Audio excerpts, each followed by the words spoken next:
what's up? What are you doing? We are about to go to get a sneak peek of this exhibit. Oh, tonight? Former weatherman Joe Crain invited us to come check out the exhibit. Nobody's bought anything. This lady wanted to sell these records. Larry Holly. Written by his big brother and then autographed. Oh, wow. I I don't don't know if that looks like a real autograph. I don't either. Is Larry Holly still alive? They sold some and this is like what they have left and they just want We get last pickings. one lump. And I was like, yeah. This looks like a no-go. But I mean, yeah, that's it's cool. just But wrecked. I know. buckle you up, Father Abraham.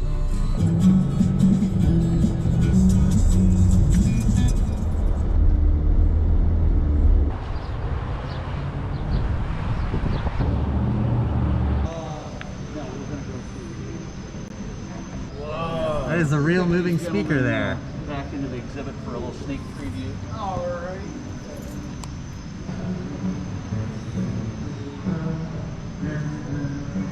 A State of Sound, the World of Music from Illinois at the Abraham Lincoln Presidential Library and Museum opens this Friday, 9 a.m. with a ribbon cutting ceremony.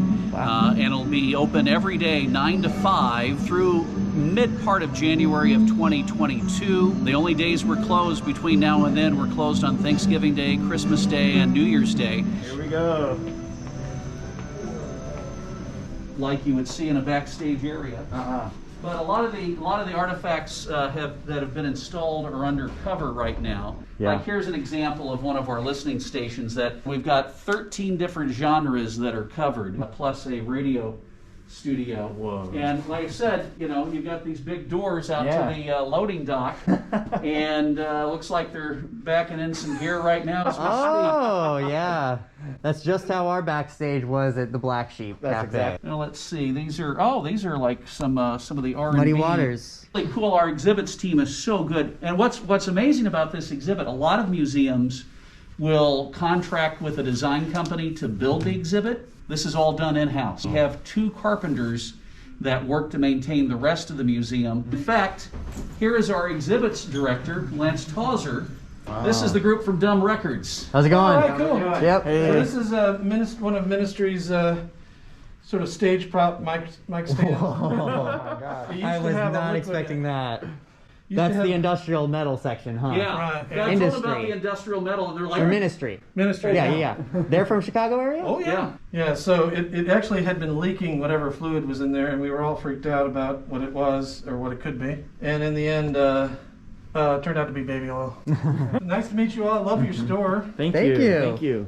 Because some of these items, the artists or their families loaned us several months ago during the pandemic. And that's what's really interesting about this exhibit. Most of the time when we have an exhibit in this temporary space, we maybe have 40, 50, 60 items tops that are on display, either from our own collection or for other loans. The reason why we got so many, because last summer when we started reaching out to artists and their managers and whatnot, they were all shut down because of the pandemic. So Right. they were all at home and they're like, yeah, Sure. well, what do you need? See Carl Sandburg over there too. Yeah. Buddy Guy Wapo. Oh, that's the Buddy Guy guitar. Yeah, that's on our website. Polka dot guitar there. Had on all the diamonds on it. Here's Curtis Mayfield's Oh, the outfit. Paisley pants and vest suit, and a National Academy of Recording Arts and Sciences nomination. In fact, there's a trumpet. video of Benny Goodman playing his clarinet. When Jim Leach came in to set up the equipment, he sat down in that chair and looked at all this equipment and goes, my God, this was the exact same studio console, the old cart machines which look like 8-track tapes that played commercials and stuff on them. All of this is Illinois. The big console here is one of the biggest selling radio studio consoles back in the 1970s and early to mid 80s. It was manufactured by Gates Harris in Quincy, Illinois. And this microphone right here that I'm pointing to, you'll find that in radio studios all over the place. In fact, those were the main microphones we had when I was with TAX, DBR, YMG, and those stations. He is with John Crain, if you're familiar with him. He always had a little stool, and his family has loaned us that. So it'll be one of the things that you'll see. Wow. Tommy Shaw and James Young, Chicago, and one of their platinum records. A Grammy for Best Polka Recording, 1986. There's your polka Grammy. I think we all aspire to get a polka Grammy in life. And then we got a donkey jaw over here. Again, in the case that they're loading now is sort of the power pop case. You got Rick Nielsen's one of his double neck case. Here is the alternative pump case. It has let's see, 2 drum heads from Jimmy Chamberlain from Smashing Pumpkins, materials from Fall Out Boy from their video Youngblood Chronicles. Yep. There's an onstage area. Yes. Yes, Oh, oh yeah. back there? No, Or- it's around the corner here Oh, to go okay. out on the stage for the concert arena. So. Oh. Yeah. Oh. Looks like they're getting ready to open up the stage and bring some gear back Go there. through that door. It's just... So you got plenty of opportunities to come out and see the exhibit.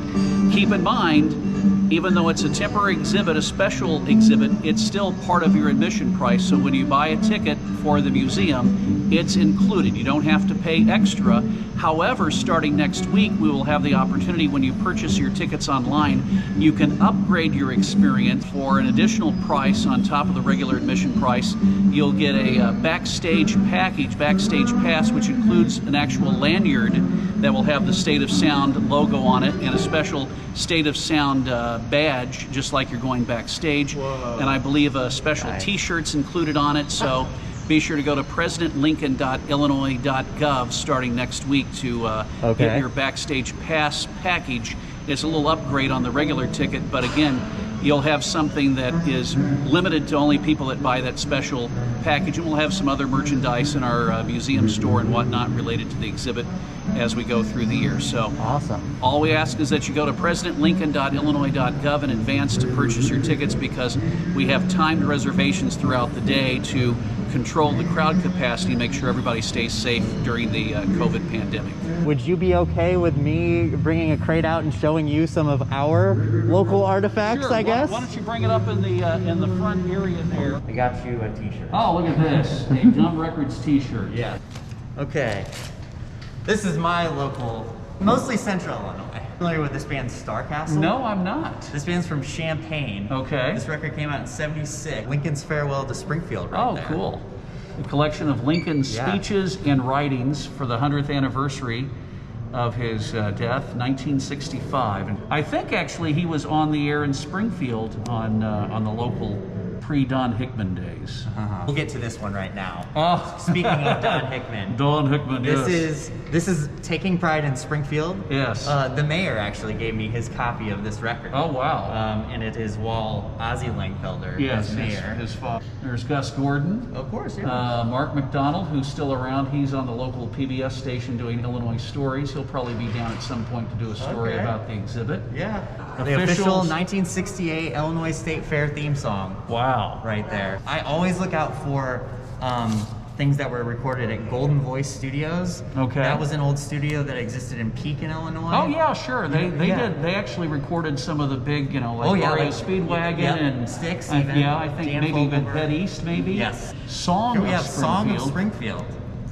B-side is I'm Just a Midwest Girl at Heart. And Mario's band here got together and they recorded a record. It's called So, Eggman. but it's a 45 It's a that wave is cut. that is at 33 RPM like an album. Called Eggman. Is that a tribute to the John Waters movies? This one is Sacred Heart Academy Glee Club. So Oh yeah. SHG, Food and Money. Food and Money. No, I'm That not. was a new wave band. It kind of sounds like Devo that existed from 1979 to 1982 here in Springfield. Guy looks like he's in, That's the works at singer. a bank. Oh my goodness. Central Illinois, best rock. There's a couple WDBR. of these. Wow. Yep. It all, the Carillon almost, in a way, when you first see the album cover, you think for a second it's the Who album with, who would love to hear this? I love the cover. Mark Gifford. Oh, You yeah. know Mark? He's the organist at Cathedral. It says the setting of the Mount Pulaski Courthouse on the town square was Actually, Mount Pulaski. its first annual Central Illinois Jazz Festival, which took place in Decatur. Well, Their that's choir. definitely rare. 1964. 64. Oh, wait a second. This is cool. The Cavaliers. Arthur Carey. You know him? Just retired from the museum as one of our, HVAC. This museum. And in the museum, he retired just a couple of months ago. It's Jumping with Johnny. yeah, that guy right there is Nighthawk's grandpa.